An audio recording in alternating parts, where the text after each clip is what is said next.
A woman rejected a man because he was too short. This was on Pop the Balloon. So this man, he was about 5'11". She was about 5 foot. So he's nearly a foot taller than her, and somehow he's just too short.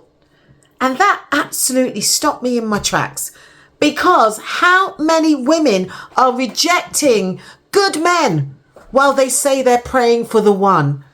And all I'm having today is an honest conversation.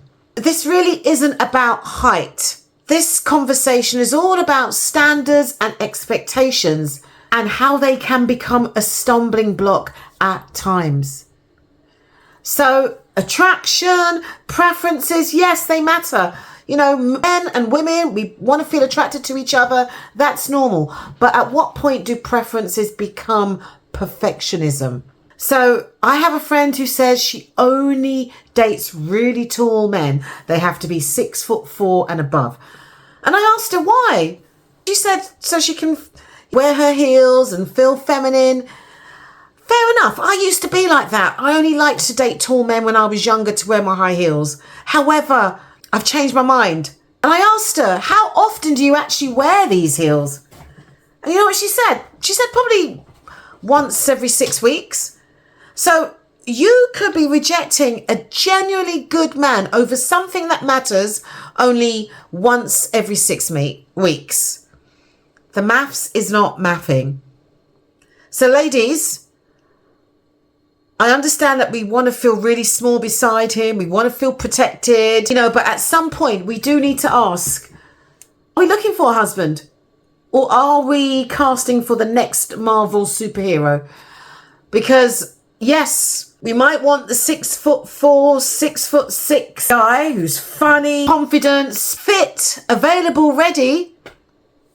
And while you're waiting for that perfect man, a good man who's 5'11" or under is building a life with somebody else. Another woman is choosing him, marrying him, growing a whole family with him. And you're still editing your checklist. I mean, look at Sophie Dahl, famous model, Jamie Callum, jazz musician. She's much taller than him, yet they built a marriage, a family, a life, because real relationships aren't built on this kind of media perfection. They're built on commitment, shared values. And yes, we all know a woman who has a very long list. You know, he has to have really good looks. He has to have this, that, and the other. She's interviewing. But years later, she'll turn around and say, where all the good men have gone? They were there, I want to tell her, but they didn't match with the picture in your head. And that's a question, or that's a point worth sitting with, because sometimes we're not rejecting bad people. We're just rejecting imperfect ones.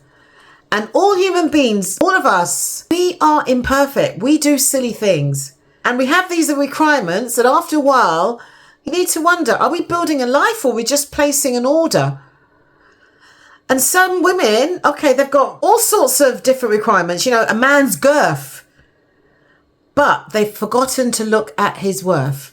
So when life gets hard, and it will, it's his character that matters more than his measurements. It's his integrity more than his image. Is he responsible? Is he going to look after you when you fall sick or when you're bearing his children?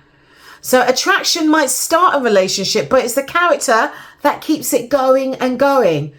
The Bible does get it right. It says, examine yourself whether ye be in the faith. Prove your own selves. And that's from 2 Corinthians 13:5. And, you know, it doesn't say examine everybody else. It says examine yourself.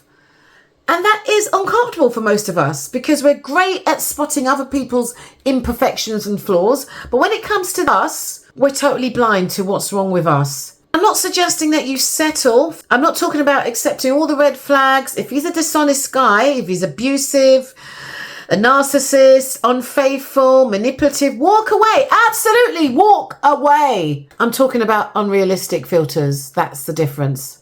So women, ladies, you can keep your 4-inch heels by all means.